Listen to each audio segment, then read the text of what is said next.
Kevin, if you're ready, I think we can start. Oh, all right. I was waiting for my cue. Thanks very much, Jeff. Thank you and welcome. It's a balmy, kind of rainy Thursday or Tuesday evening here. Thank you for joining us here. This is a public meeting. It's a town hall public meeting on the Twin Cities, Milwaukee, Chicago second train. My name is Kevin Roggenbuck. I'm a senior transportation planner with Ramsey County. I am also staff to the Great River Rail Commission. We are one of the hosts of this town hall meeting to share this information with you. So thank you again for joining us. Before we get started with the presentation and the information we want to share with you, I just want to give you a few housekeeping items here.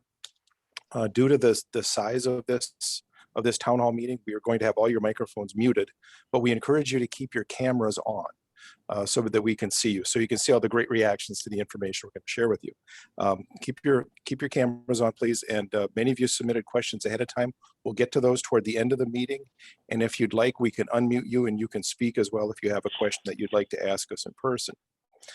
During the meeting too, if we're presenting information about the second train and you have a question, this sparks a question in your mind, feel free to put it in the chat box. And if you, on my computer at least, there's a little thought bubble that says chat right at the bottom of my screen. You can tap on that. And if a question comes up, rather than waiting to the end of the meeting, type it right into the chat and we'll get to it. We have a number of speakers who will discuss the second train project with you this evening.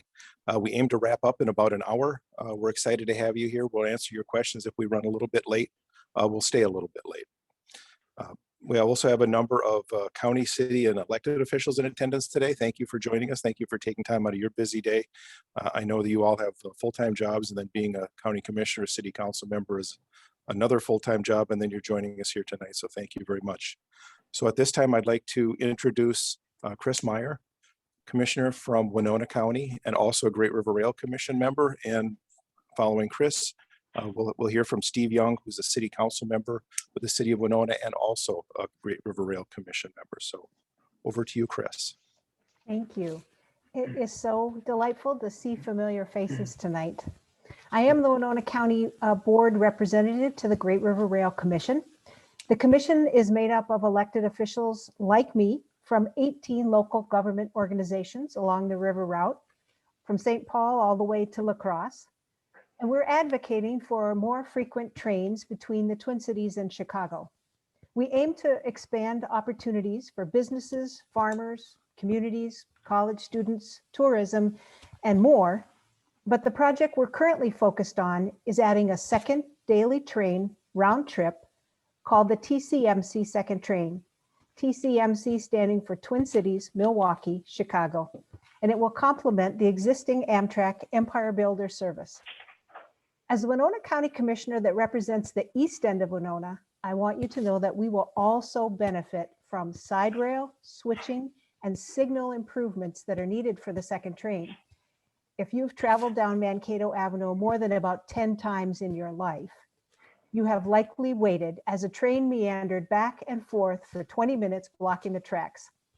The upgrades needed for the second train will reduce those delays, and they'll make traveling and emergency transport more reliable. These infrastructure improvements will also assist in freight rail for moving grain and other goods to and from the city. Unfortunately, I am going to have to leave shortly to attend the county board meeting tonight, but I want you to know that passenger rail has a long history in Winona, and it is a greater asset than you might think. Tonight, you'll learn about the key economic impacts to Winona from the proposed rail upgrades and why they're important to both the city and the county as a whole. On behalf of the Great River Rail Commission and local and county government officials who are represented on the commission, I want to thank you so much for joining us tonight. Thank you, Chris, and welcome to Winona. I'm new to the commission, but I'm learning more every day and learning about this proposal. Having been a long-time resident of Winona, I see a prosperous tourism industry and many local businesses that rely on freight rail to transport their goods. This proposal makes sense because it'll have a positive impact on both that tourism and on that rail transport. I would also like to welcome you to this presentation tonight. And now I would like to introduce the president of the Winona Chamber of Commerce, Christy Ransom. Thank you. Thank you, everyone. My name is Christy Ransom. I'm the president and CEO of the Winona Area Chamber of Commerce, and I want to welcome you tonight and thank you for joining us. We're really grateful to be able to partner with the Great River Rail Commission to sponsor this event, and we're excited about what this additional rail could mean to our community. To give you a foresight, I work with businesses. That's what we do. We're in business for business, and that includes benefits for passenger and freight rail. It creates jobs. It increases economic activity and vitality. It reduces congestion, but at the same time produces productivity. It's going to expand some travel choices and improve mobility for people traveling to and from the Twin Cities all the way to Chicago. And from a freight standpoint, which is very important for the Winona community and in our Southeast region, the reliability and speed to which products can get to our businesses, as well as the cost effectiveness that provides. But the most important thing that I would like to leave you with as we continue on in our presentation is what this will do for regional growth. And that's the most important piece of this, this project, is that it will continue to help our region grow and prosper. And with that, I'm going to introduce Dan Crum.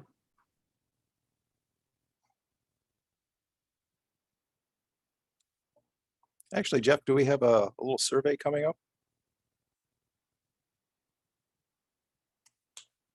We do. All right. Thank you. Thank you, Christy. Before we get into Dan's presentation, we're going to ask all the members of our audience to take a little survey with us. If we were meeting in person, we would do something really uncomfortable, like break into small groups and have you meet a stranger and introduce yourself. But we're much more comfortable here doing this virtually. So we'd like you to answer a few survey questions here. Just take a few seconds to take a break here. And the poll questions are up on the screen. First one, have you ever traveled on Amtrak's Empire Builder train? Just a yes or no question. And then on the second and third question, we want to ask you a little bit about the train itself. If it's implemented, do you think there'll be inventory savings? And do you think it benefits freight shippers or so? What do you think that benefit would be? And we've got a few choices down there. And our third question is, we'd like you to take a stab at your best guess at how many tourism dollars, what kind of tourism dollars could result from the second train and the additional travel that we'll get from 124,000 riders per year on this route and over 40,000 new riders in Minnesota alone. So let's take a few seconds and we'll answer our questions. We'll have the results very soon.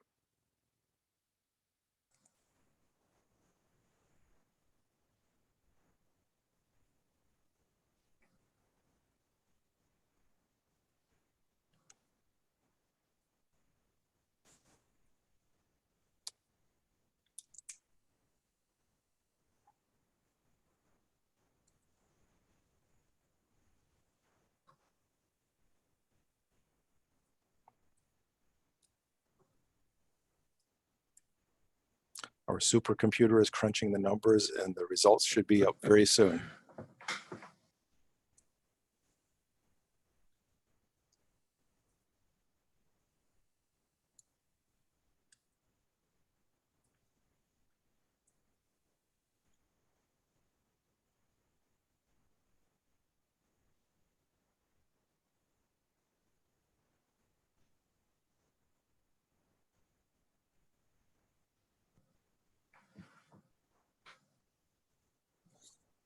And there they are. Have you ever ridden Amtrak's Empire Builder train? 89% of you said yes. Just a few of you have not. Up until maybe a year ago, I had not ridden the train either, but my son's starting school at Winona State. I took the opportunity to go down there with him on the train, and it was great. It was a lot of fun. It was way easier than driving and being behind the windshield for that whole time. Second question, if the second train, TCMC second train is implemented, there will be operating inventory savings for shippers. What do you think the value would be over 30 years? 30 years was a time frame that was chosen by the state DOTs when they submitted a federal grant application. They evaluated these benefits over 30 years. And the answer, most of you are correct. Nearly half of you said 34 million. That is the correct answer. Over $34 million in savings in moving inventory faster, more effectively, more efficiently, and for freight shippers, and that's a huge savings for them, and a big value to freight shippers, and they can pass that savings on to their customers as well. How many annual tourism dollars could result from the second train? A third of you said 4 million. That is the correct answer. Congratulations. We estimate about $4 million in annual tourism spending just in Minnesota from this project, and that comes from, and we've got that number a little bit later on in the presentation, but I can tell you about it now too. It comes from the number of riders we expect to have in the Twin Cities, in Red Wing, and in Winona, and the number of those riders that Amtrak estimates would be tourists. And there's also a dollar value that we were able to obtain, a kind of a round number figure from, I believe it was the Minnesota Visitors and Conventions Bureau, who said visitors to Minnesota spend about $200 when they come and stay, and that could be spending money on hotel, on food, entertainment venue, and things like that. So we estimated about $4 million in additional tourism benefits to Minnesota from this project. So thank you for your responses. Thank you for participating in all that.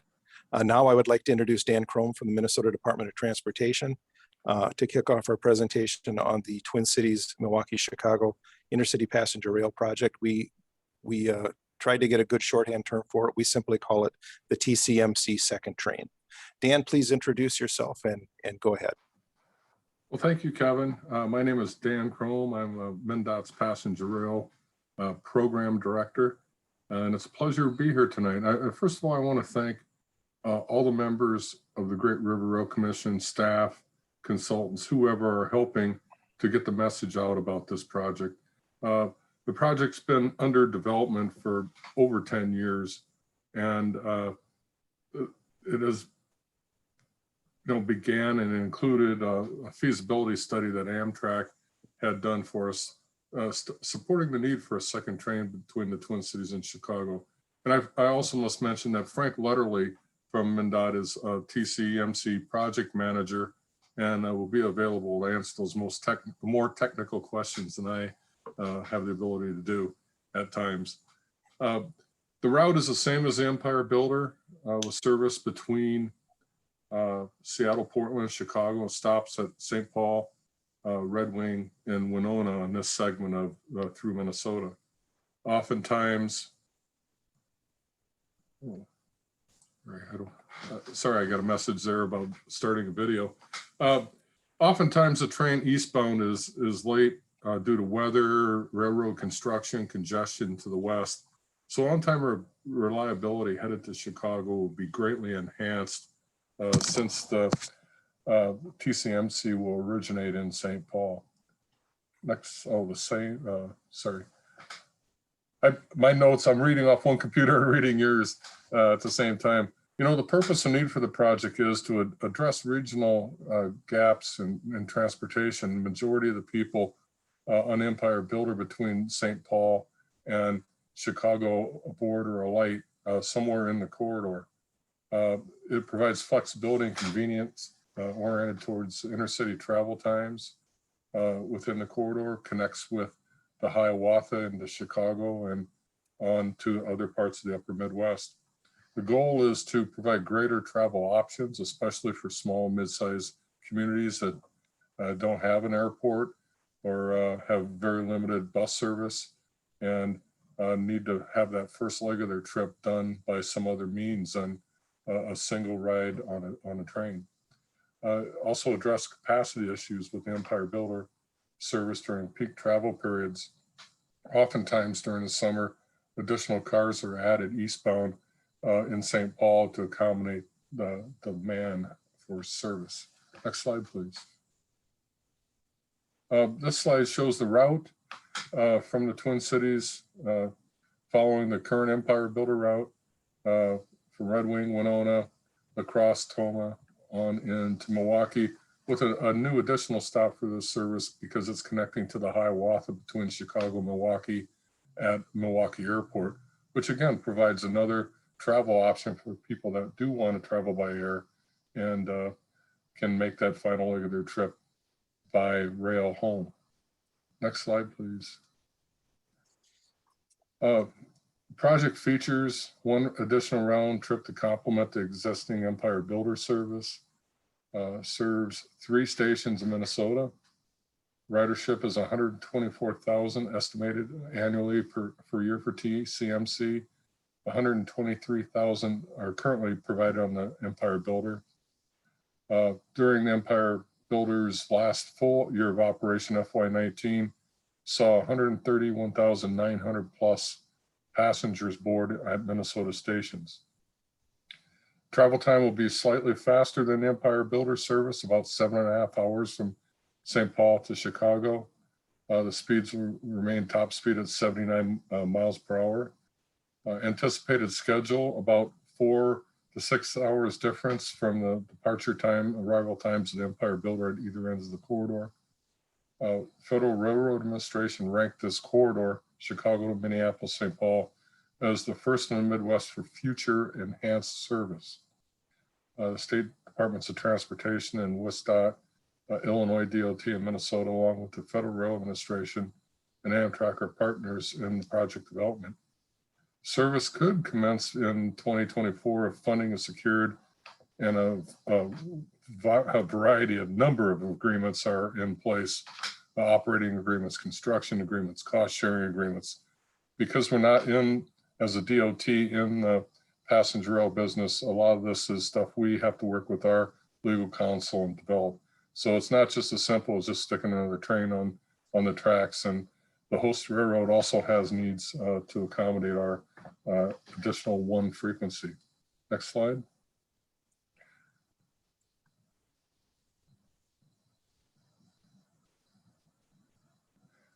Here's the proposed schedule, and the reason why we have this leaving Chicago 11:05 is it is a current Hiawatha service between Chicago and Milwaukee, and the intent is to extend that service all the way to St. Paul and have one in St. Paul connect to Hiawatha eastbound in Milwaukee.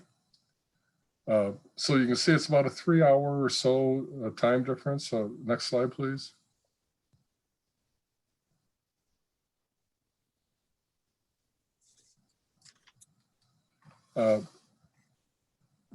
There's approximately 3 to 4 hours travel difference in arrivals and departures. For some travelers within the corridor, a round trip could be done in 1 day and without an overnight stay required. And that's a huge benefit for people that want to use it and are able to get their business done and get home that night. And for some, due to the funding provided Amtrak and the CARES Act that was recently enacted, Amtrak will be reinstating daily Empire Builder service on May 24th, which has been reduced to 3 days a week during the pandemic. Next slide, please. The benefits of the corridor are more on-time reliability. Frequently, the Empire Builder heading east is late due to the other factors I mentioned before about construction and weather and congestion on the corridor from Seattle to the Twin Cities. And this will provide a more complementary travel option and during a different time of day, excuse me. And it will also provide an alternative train if seats are sold out on the Empire Builder during its normal operations. Next slide.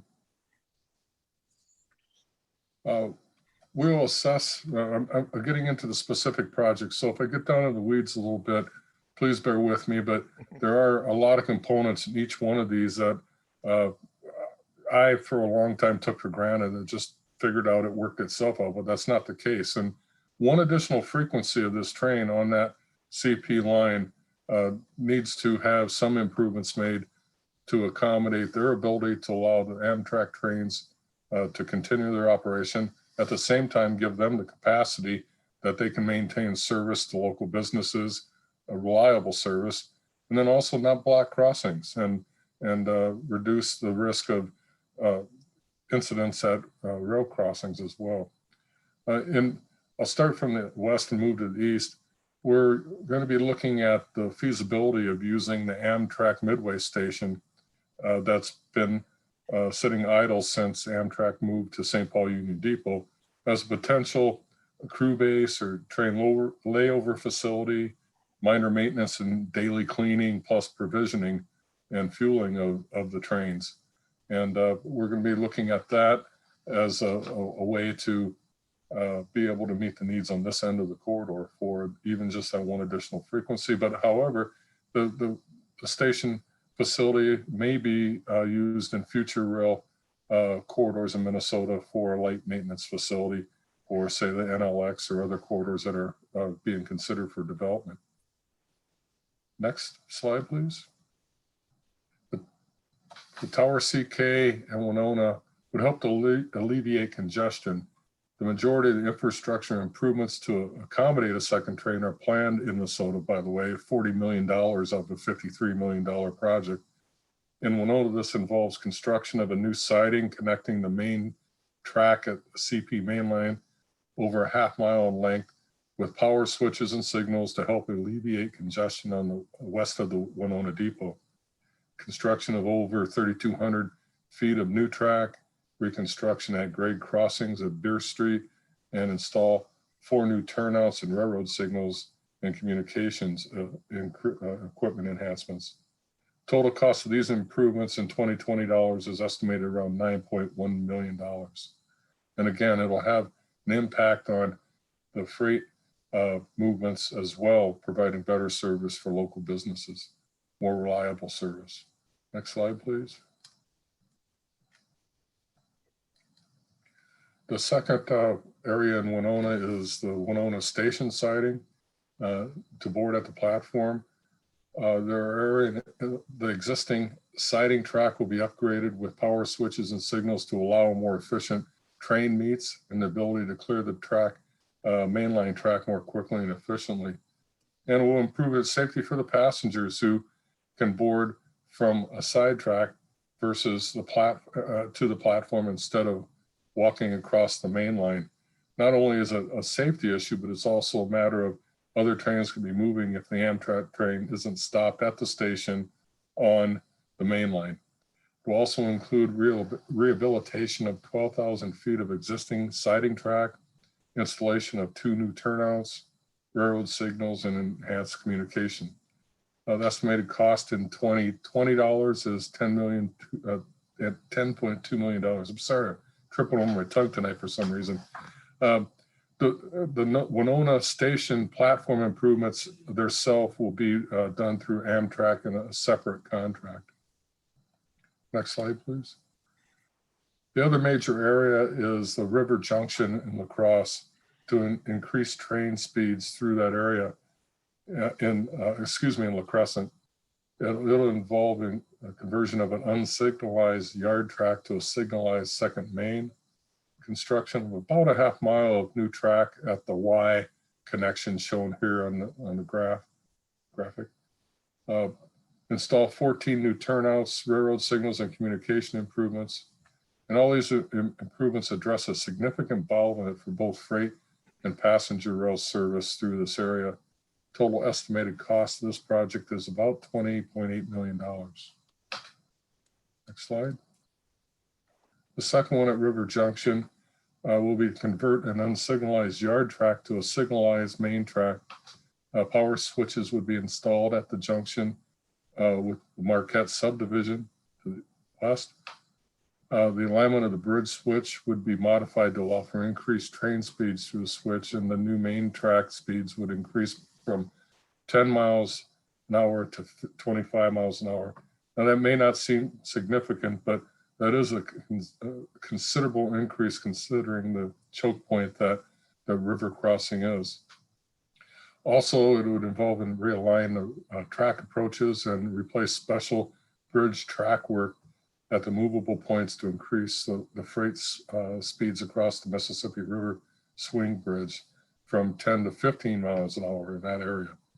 And construction of over 5,600 feet of new main line, 2,600 feet of new Y connection track to the other alignment, and upgrade 1,470 feet of yard track and 1,500 feet of special track work. Install 14 new turnouts and railroad signals and communication. So I apologize for getting down in the weeds there, but it's very complicated process, and working with the Canadian Pacific to identify these needs has also been an effort to improve their movements and, again, provide better reliability and service for movement of freights through this area. Next slide.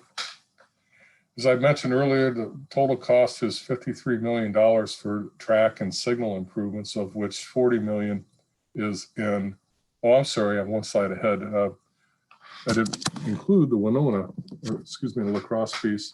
There's some work that needs to be done in the city of La Crosse at the depot to add a second main and improve access and speed through that area and safety as well. The project costs are $53 million, $40 million in Minnesota. There's a $12 million operating cost, of which 40% will be covered by shares. And the rest will be determined on a contract basis between Minnesota and Wisconsin. The project funding, I think I'm a couple slides ahead of you. There, one more. There we go. The capital funding commitments are $6.2 million from Wisconsin DOT to cover the work in Wisconsin. $5 million for Amtrak, which is split between a couple projects in Minnesota and Wisconsin. And then we were jointly awarded a $31.8 million federal grant, a CRISI grant, it's called, the Consolidated Rail Infrastructure and Safety Improvement Program. And that provides capital for these investments in the corridor. Additionally, last year, federal funding has been secured through what's called the Restoration and Enhancement Grant Program. It's a $12.6 million federal grant to support startup operating costs for the first 3 years of service to reduce those costs. In the fourth year, the states will be responsible, along with passenger fares, to cover operating expenses. But please note that these federal programs are highly competitive nationally, and we're very pleased at the recognition at the federal level of the merits of this project. So with that, I'd like to turn this over back to Kevin. I'll be available for questions here at the end. All right, thank you, Dan. You're covering next steps: complete the environmental review, secure state funding, and then advance design and prepare for construction. That's what we're looking for in the $10 million we're looking for from the state.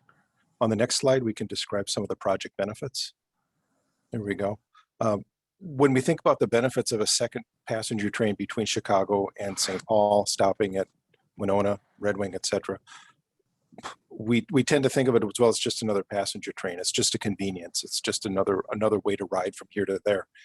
But this project provides much more than that. It provides so many more project benefits than that. It helps create jobs. Now, beyond the construction jobs, $53 million in construction work, largely in Winona and La Crosse, and some in La Crosse, $53 million worth of construction creates jobs. And it's not just the people that you see on the ground laying the track, building the signals, improving the roadway crossings and working on the bridge. It's all those other jobs. It's all the materials that they need to buy to do the work. It's the engineering work that goes in ahead of that. It's all the professional services and things like that that need to go in to create the designs that are ultimately built. I'm sure it even employs a lot of other professional services in the insurance business and other areas like that to get this kind of work done, and shipping these materials and things like that as well. If you could go back that slide just more. There we go. The economic growth that comes from this project includes tourism. We've talked a little bit about tourism already, and the $4 million of benefits we expect from tourism. But it also improves freight movement. Now, freight movement, you think of it as just trains moving by, but there's a cost to moving freight, and the economic growth that we think we can achieve by moving freight more efficiently, more effectively, it contributes to our economic growth in this area. It's an alternative to driving and flying. It's a safe, reliable, and affordable alternative to driving, especially in winter months and when it's dark, when we don't want to drive that long stretch of road up and down the river. If we don't want to drive all the way to Chicago or Milwaukee and deal with that kind of traffic congestion, it's a very affordable and time competitive alternative to driving or flying.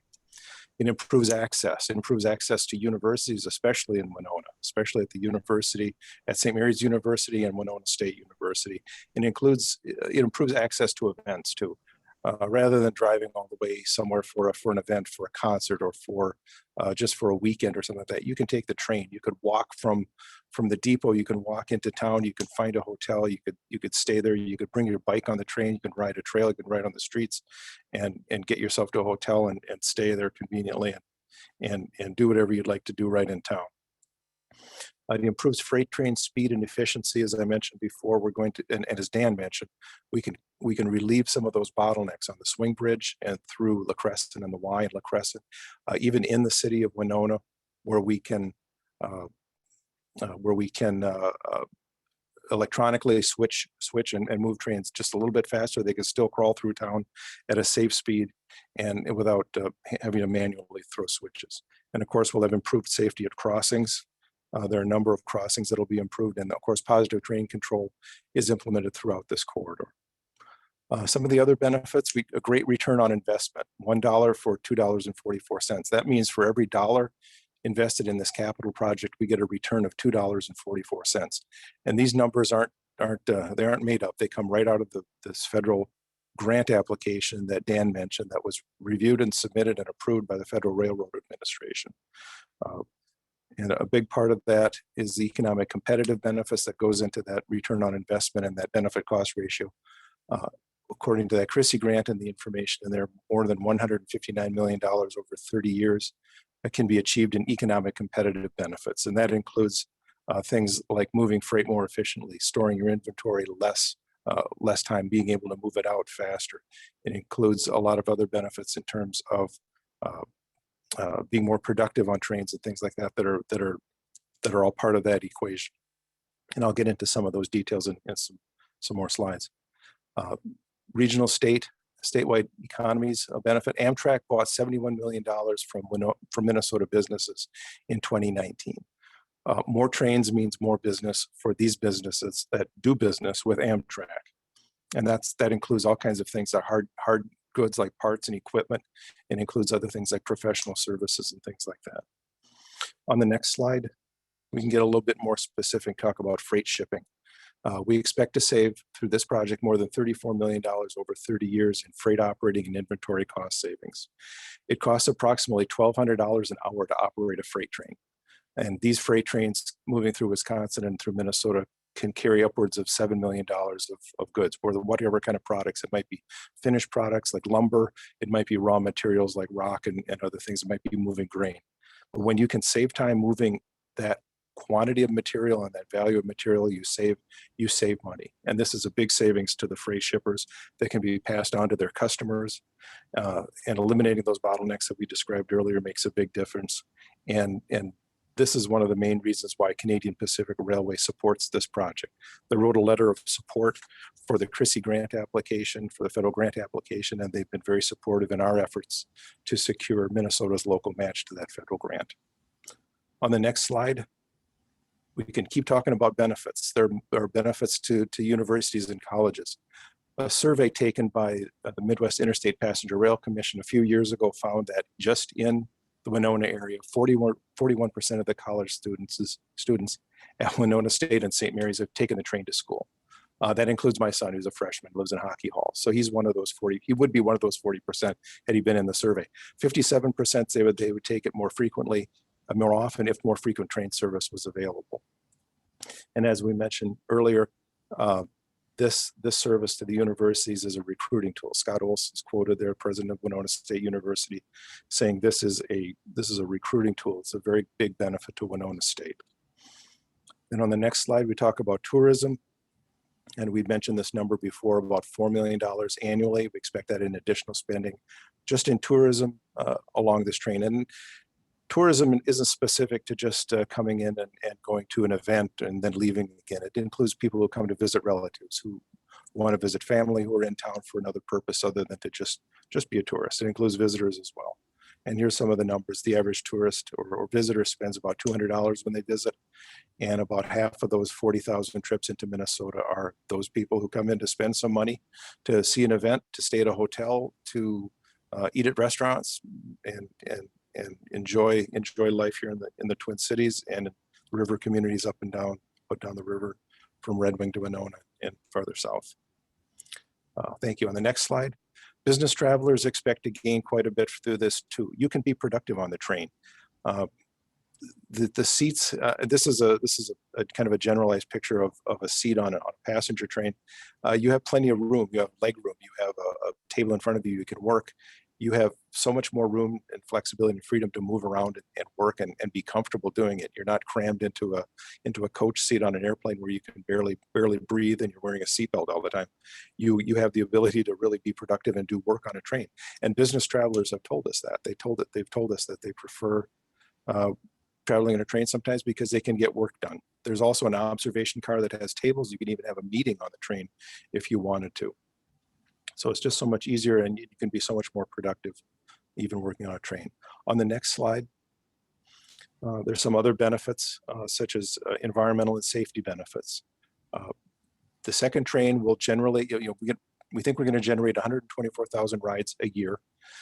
And a lot of those rides are going to come from people who say, I'm going to leave my car at home, or I'm going to drive a very short distance to the train station in Winona and I'm going to take the train to Milwaukee or something like that rather than driving. So we can reduce vehicle miles of travel.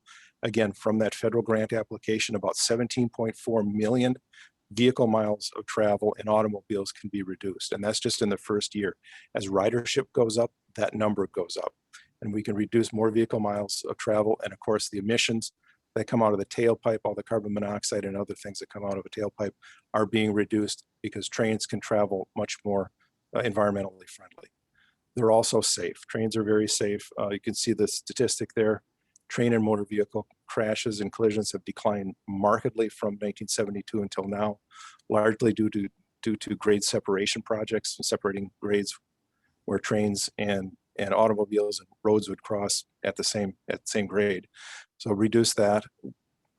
Implementation I mentioned before about positive train control reduces the times human error can cause a derailment and a crash, and also that just improving a rail crossing signalization and gate arms, things like that, help people see the train coming better and can stop and just reduce those conflicts. And that's a rundown of the benefits. There are probably more that I haven't mentioned, but that's all I'll leave with you for now.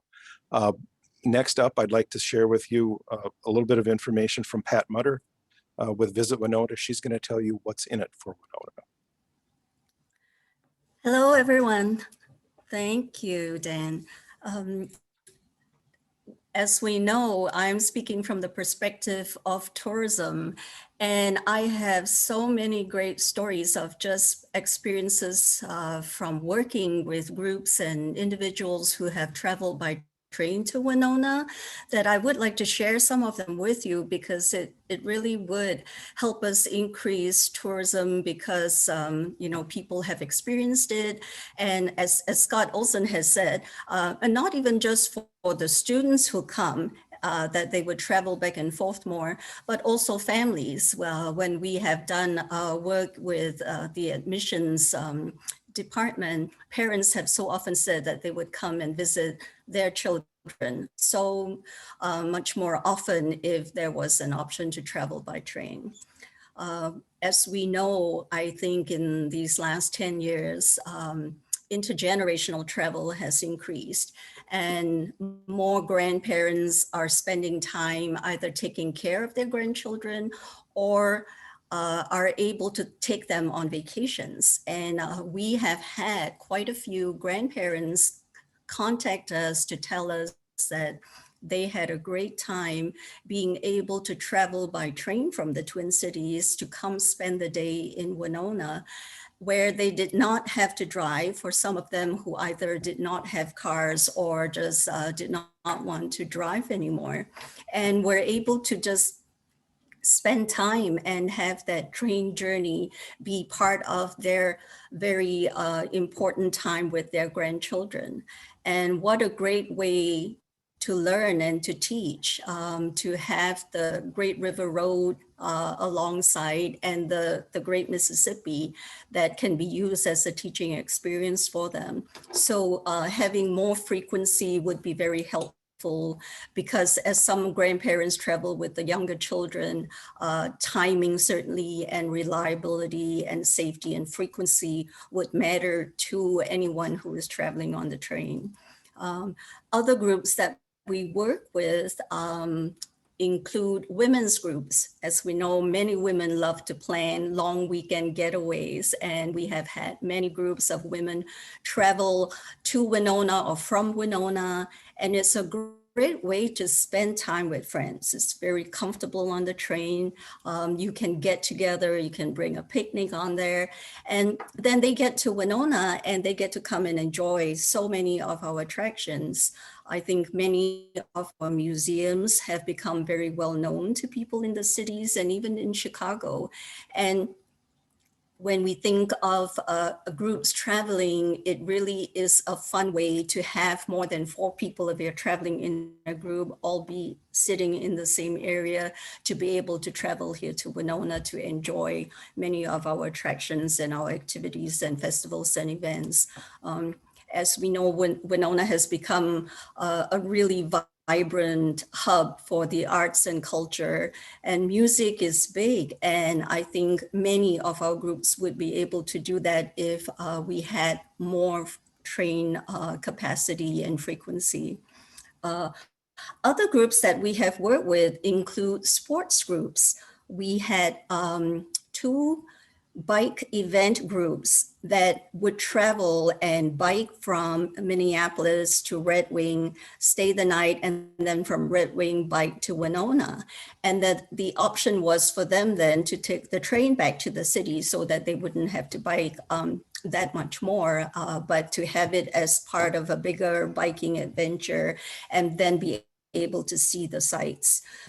And when Amtrak enabled, I think, many bikers to bring their bikes on the train with them, I think that was a really great option for people to choose to come here and to Red Wing and ride the Cannon Valley Trail, and then to come to Winona. And now that we have access to the Flyway Trail, it's even a bigger consideration to be connected to the Wisconsin bike trails, and we know they have wonderful bike trails, and to be able to make Winona a hub and spoke destination for them to enjoy the many bike trails in the area.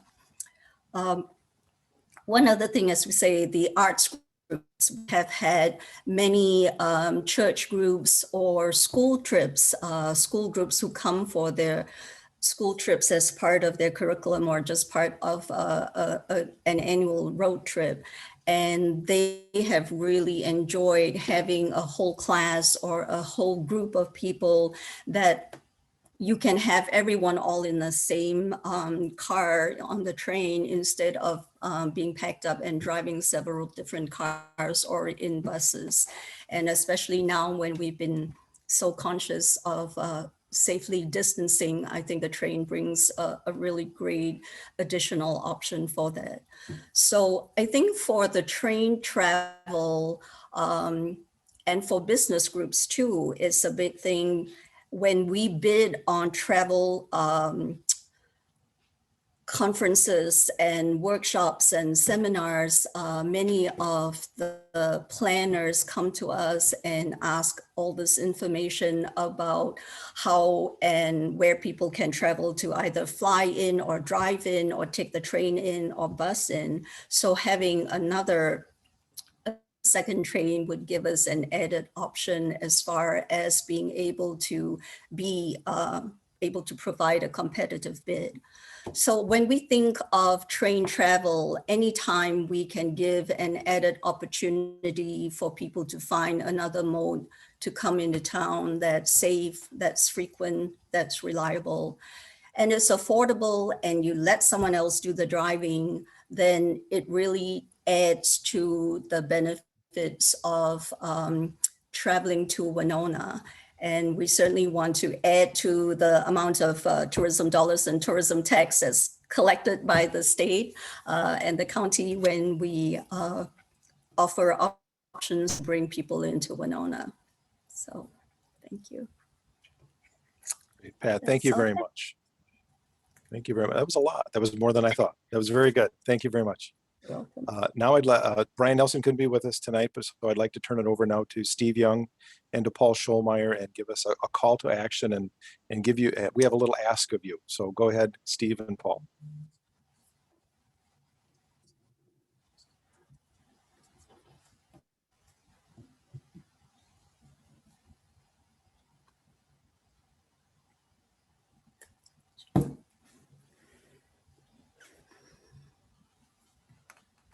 Steve is on mute.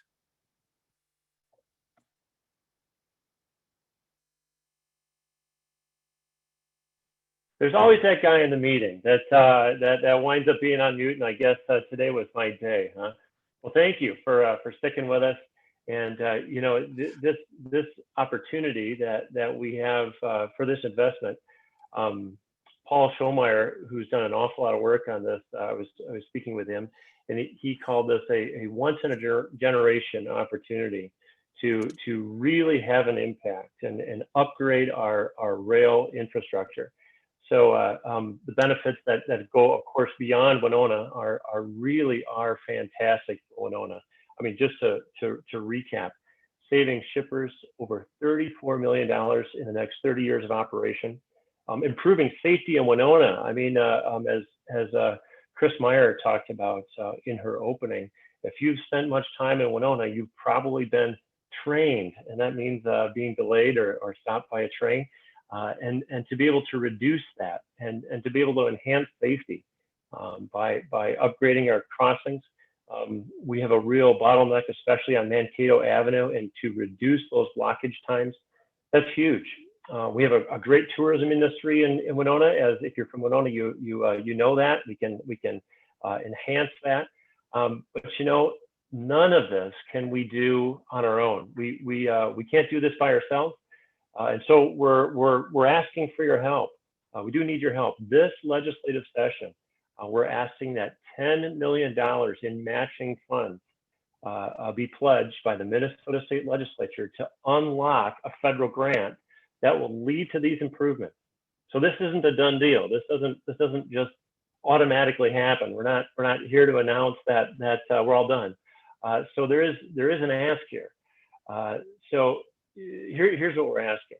If you've got a relationship with your legislator, or even if you don't, we ask that you connect with them, contact them, tell them how you feel about this opportunity, about the TCMC second train. Also, we have a link. I hope we're going to have a link. I think we're going to have a link placed in the chat that'll take you to our Take Action 2021 page. Fill out the form that asks you to share your story about how the TCMC second trade would impact you, impact your community, and how you would use it. We will share your story with your legislator. This project will only move forward if it's funded by the Minnesota legislature. In order to make that happen, legislators need to hear from their constituents that this project is important to them. So we're going to ask that you do take that step, that you do advocate for this. We're so close to having this done, but I think what we know with legislation, it's not a done deal till it's a done deal. We do need the Minnesota legislature to pledge $10 million to unlock this federal money for this fantastic investment in Winona. This would be $19 million invested in infrastructure in Winona, $40 million total in Minnesota. So thanks for your time and your support, and please do make those contacts and do click on that link in the chat. So thank you. If I can add to what Steve and Chris and Dan and Kevin and Pat have already said, this really is probably the biggest rail project in Winona in more than a generation. The impacts are going to be felt by our business community, as well as our tourism community and our educational institutions. I really want to encourage everybody that's watching tonight to reach out to your friends and encourage all of them to contact Senator Jeremy Miller or Representative Gene Pulowski and let them know that this is good for Winona, it's good for you, and it's good for business. And we can find a way to have these improvements come to our community. If you've gotten on the train in Winona, you know what it's like to have to take those first 2 steps to get onto the car. With this project will come an ADA compliant platform that Winona has never had, so that people with disabilities, those of us who are seniors who have a difficult time taking those large steps, will be able to walk directly straight onto the car without having to have assistance or take those steps. One of the many parts of the project that will happen when the Minnesota legislature, which is the last legislature to approve funding for this Chrissy grant match, chimes in with the $10 million. So reach out, let them know that you support it. And Winona likes rail for all the purposes we talked about. Thanks. Paul, thank you very much for those words. And thank you too, Steve Young, for what you've said too. And safety is very important. I was remiss in one thing. I noticed that we got a letter of support from Winona Health. Winona Health is located on the south side of the tracks, and their ambulance dispatch is on the north side of the tracks. And when trains move so slowly through Winona, that could be catastrophic. So that's another safety benefit to mention there. At this point, we're going to pause before we get to your questions. We will do that next, but we want to take another little survey. We want to engage you one more time and take a little survey. Kevin, I think we're gonna skip the survey in order to get to the questions. We have a lot of questions in the chat, and let's move right into those and move forward here. Okay, good. Thank you, Jeff. You're welcome. First, I would like to make sure that everyone knows there was a question in the chat of which are the bills that we should be supporting, and there are a couple of bills in the House that were authored by Alice Hausman, and then there is one bill in the Senate authored by the Winona senator, by Senator Jeremy Miller, who is with us here today. And when you are contacting Senator Miller, we want you to thank Senator Miller for his support. This is very important that he recognizes that his constituents are appreciative of the work that he's doing. So Senator Miller, thank you very much for your support of this project. We have a number of questions in the chat. We also have a number of questions that were submitted at the registration time. So I'm going to start with those that were pre-submitted. There were a number of questions from Bill and Mark and Ronald and Pamela, Jerry, John, and Lynn that were all kind of answered by the presentation that Dan and Kevin provided. And so I'm gonna skip past those and then start in with a few others. Starting with this one from Ronald. I know that you're looking at a second train, he says, and I assume that this is also a daytime train, but have you considered a third train, such as an overnight train? Who would like to take a stab at that? Dan, go ahead. Thanks, Jeff. And it's a great question. We have to walk before we run. And I think the second frequency is the first step. Once people have it, they see the comfort, reliability, they'll be looking for more.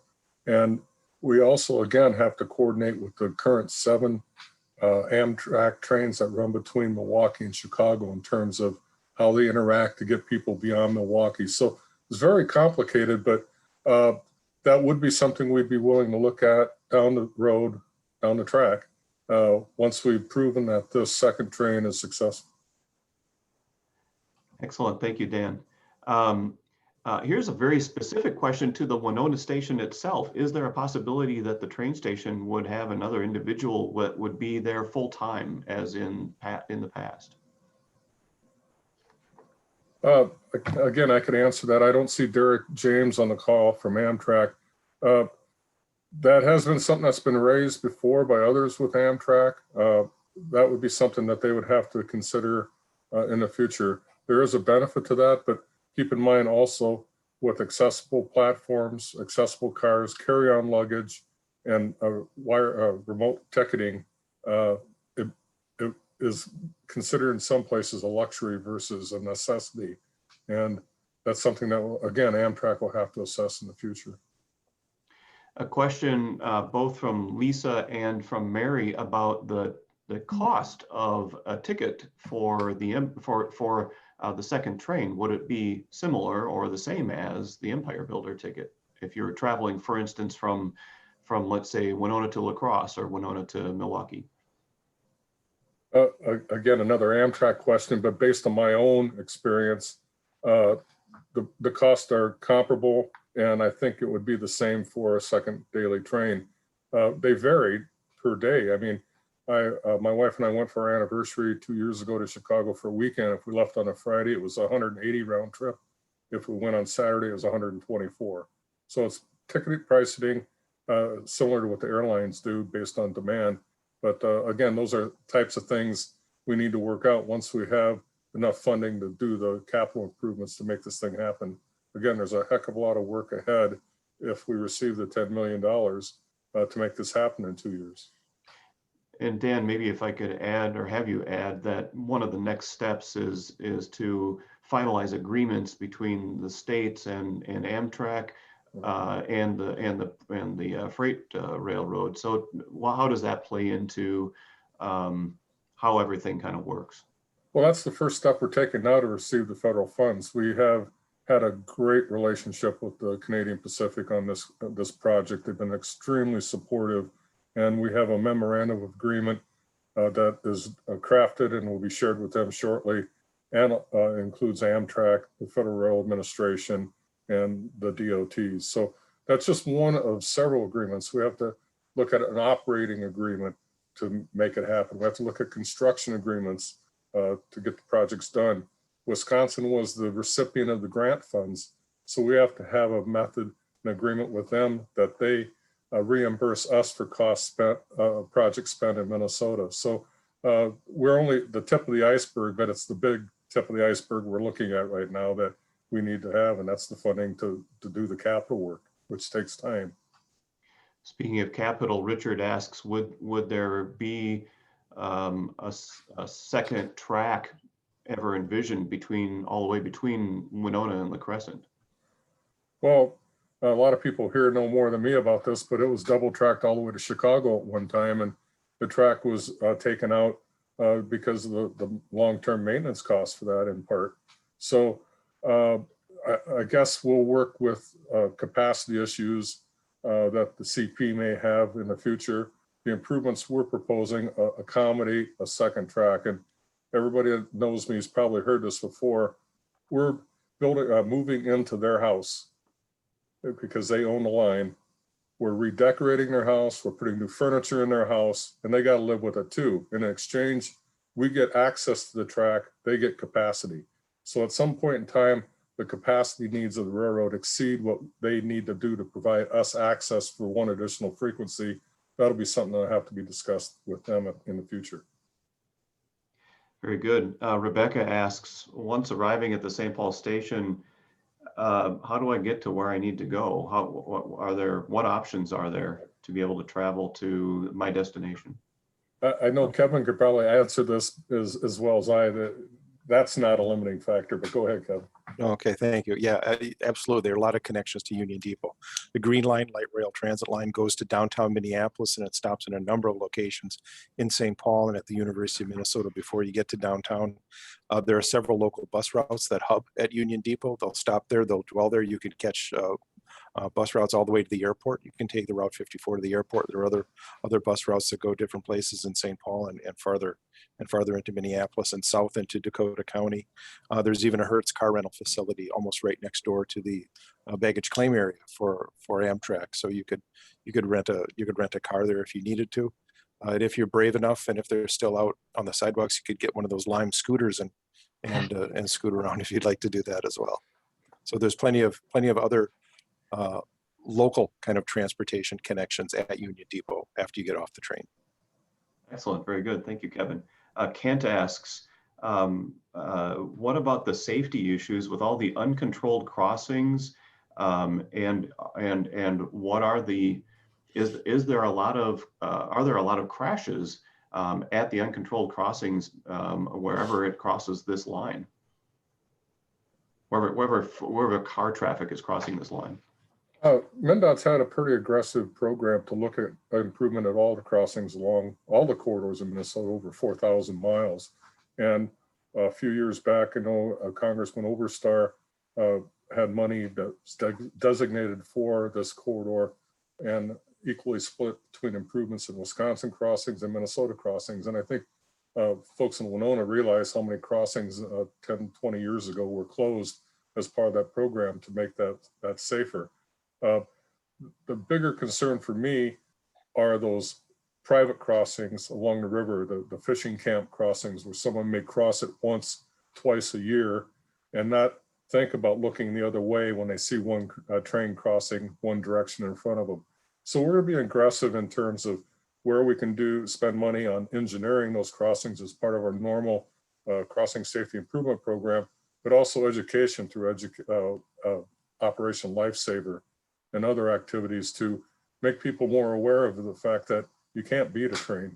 If you tie a train, you lose. And I believe a few years ago, the CP even had a demonstration where they crashed a car on the track, and the equivalent of a locomotive hitting a car is the equivalent of a car hitting a pop can. So there's a lot of education that can take place along with the engineering, and it'll take investments on other segments of that corridor to make those private crossings even safer. Thank you, Dan. It is 8:30, or excuse me, 7:30, and which is supposed to be the end of our meeting. However, I think that with the permission of our speakers, if you are willing to stick around for a little while and answer more questions, anyone that would like to stay, we probably are okay. Dan, Kevin, et cetera, are you all willing to stick around for a bit more? Absolutely. Absolutely. All right, fantastic, thank you. Thomas asks, how will this investment benefit Minnesotans not residing in the towns at which the train will call, those outside of the station towns? Well, I think I'll take this one. I think the benefit to people outside of the station cities is that it benefits everyone kind of the same. It benefits anyone who travels for business or pleasure. You've got an option to take a train that's more comfortable, where you can get work done if you're a business traveler. You've got an option of flying or of taking the train to be more comfortable. You could spend a little more time. You could look out the window rather than spending a lot of time at an airport, getting there an hour and a half, 2 hours early, finding a place to park, and flying, and then landing in a remote airport somewhere and taking a train into the city where you're going. You spend a lot less time behind the windshield. It's a lot less stressful. You save gas.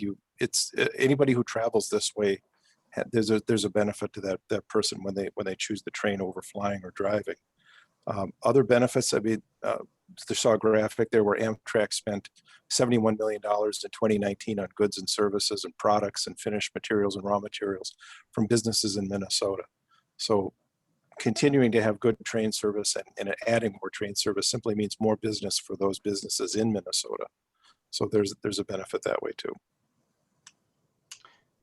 Very good. Pam asks, I missed the schedule in the presentation, but many people ask, can I get to Chicago in time to make connections elsewhere? Can I get to the Twin Cities in time to get some work done and then return on the same day? So I'm assuming coming from Winona. Maybe let's start with the first one. can I get to Chicago in time to make connections elsewhere? That's a goal of ours. And with adding one additional frequency, that may not work for everybody, for every corridor east of here. But again, as the demand grows, which we anticipate it to do, we add more frequencies, then you have more options to get there at different times of the day for your trip.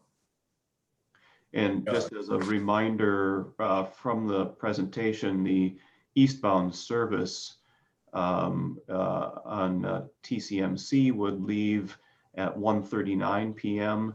and I think you said it's about 6.5 hours. Is that right? So it would arrive around 8 o'clock or so. Let's see, it probably says here right in the schedule. Would arrive at 7:14.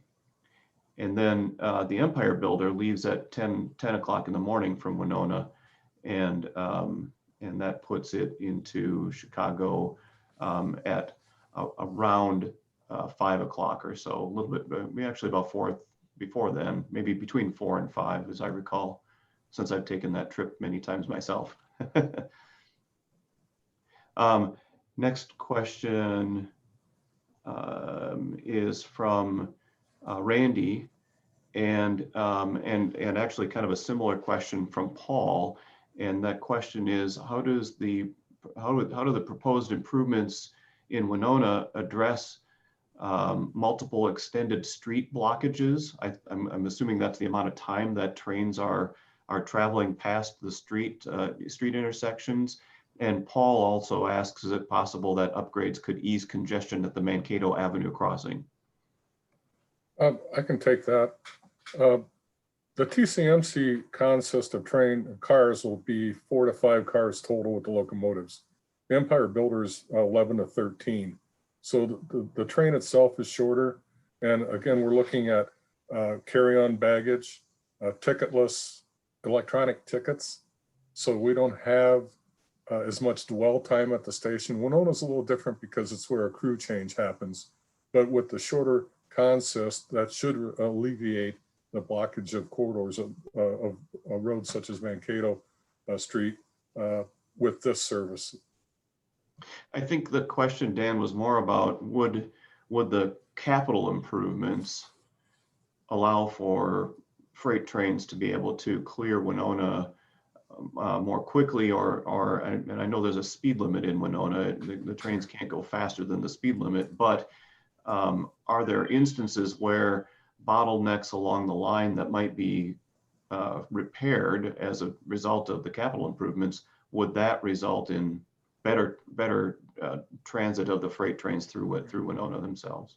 Right. Along with that, it would also be better access and service for shippers and receivers in Winona. The sidings at CK Tower would accommodate any of the westbound trains that need to stack and let the Amtrak train come through. But the way they operate is one railroad hands off to another railroad the car or the Amtrak train. If the Amtrak is coming 4 hours late from Seattle, it's lost some of its priority to keep moving. And then you have your bottlenecks with the freight trains and the Amtrak trains. So the idea is adding more passing sidings and a way of getting the Amtrak train, particularly at the station off the main line, will greatly facilitate movements through there by this capital investment. Excellent, thanks, Dan. Kent asks, does the return on investment include the existing significant Amtrak financial losses? Well, the difference with this train and Empire Builder is this train is a state-supported service. Anything under 400 to 600 miles since 2009, I guess, when they passed the Passenger Improvement Act, PREA, it's a state responsibility to fund these shorter trains. Amtrak's losses and operating funds come from Congress. It's this weird marriage of a semi-public private entity that's supposed to show a profit, but has to go back to Congress every year when they don't. So the funding for this is different. The funding that we anticipate generating through fares and support will is not impacted by Amtrak's current financial situation, of which the CARES Act provided $1.5 billion to help them catch up on their COVID impacts, and also then reestablish all the long distance service to daily again. So it's a separate matter. And I wish Derek was here. He would have a better sense of that as being Amtrak's government affairs person. Yes, thank you. I'll add to that too. If Derek James were here, he could probably pull up a graphic to show that Amtrak was on track to operate at a break-even financial situation in the next year or two. They had significantly cut down their operating deficits over the previous decade, and were very close to breaking even just at the time the coronavirus and COVID-19 happened, and they had to reduce capacity and reduce train service, drastically affecting their revenues as it hurt most businesses. Very good. Thank you, Kevin. Randy asks, will the TCMC schedule be more closely adhered to so that business travelers can depend on it? Well, we're anticipating the fact that the train will start in St. Paul. It'll be on-time percentage leaving will be a lot more now. Granted, there may be construction or incidents in between St. Paul and Winona, or Winona to the east, that are, the anomaly type incident versus it coming 20 some hours from Seattle and dealing with all that and arriving in St. Paul late. So, and again, eastbound is one issue. Westbound, the train originates in Chicago, and their on-time percentage has to be in the 90%. Again, depending on the time of the year and construction and some congestion. But yes, the reliability should be there. And frankly, if I'm on a ticket for the Empire Builder leaving St. Paul at 8 in the morning, and it's 3 hours late, I'm going to be on the TCMC train, and it'll be right on time. So again, it's more travel options, and someone had mentioned the overnight. That's another travel option that we have to get to aspirationally. Very good. That actually takes care of the questions that I have here and that have been included in the chat. I think if there are any further questions, the best way to go about this is to go to the greatriverrail.org website and find the contact us page and send Kevin an email, or go to any of the social media channels that the greatriverrail.org has going, and send us a message that way. Kevin, ready to wrap it up? I think we are. Thank you, Jeff. I want to thank you all for joining us. It's been a great turnout. I want to congratulate the Winona group here. I noticed at one point we had 62 attendees, so you nudged out the Red Wing group by a couple. So you guys, you win. You had the highest turnout. So thanks very much. As Jeff said, keep an eye on our website, the Great River Rail Commission's website. MnDOT is putting information up on their website. Wisconsin DOT has information up on their website. Wisconsin and MnDOT jointly gave a presentation to elected officials on March 16th. Very good presentation, very well done. Lots of great information.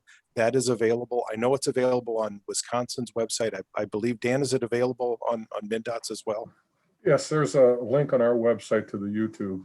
Okay, good. It's a YouTube video. It's well worth watching. It's they get through their presentation in 20 minutes, much faster than we do. So give that a look. You can learn lots more about the train, and you can contact Dan. You can contact myself if you have any questions. And as we said before, as Paul and Steve said in their call to action, please, thank Senator Miller. Thank him for his for authoring a Senate bill to finally get this project funded. Alice Hausman has been fantastic, authoring passenger rail bills every year that we've asked her to. Contact your legislators. Representative Pulowski, I think, was on the call for a little while, but tell them that passenger trains are valuable. They're beneficial. It's more than just an extra train for tourists. There's a lot of economic benefit to this train that helps a wide spectrum of businesses in Minnesota, and it's so cool for me to be part of a project that's more than just a Ramsey County thing. It's focused on just one little thing that helps Ramsey County. This is a regional project, and I'm just glad to be part of it, and I'm glad that you joined us today to be part of it as well. So thank you very much for joining us.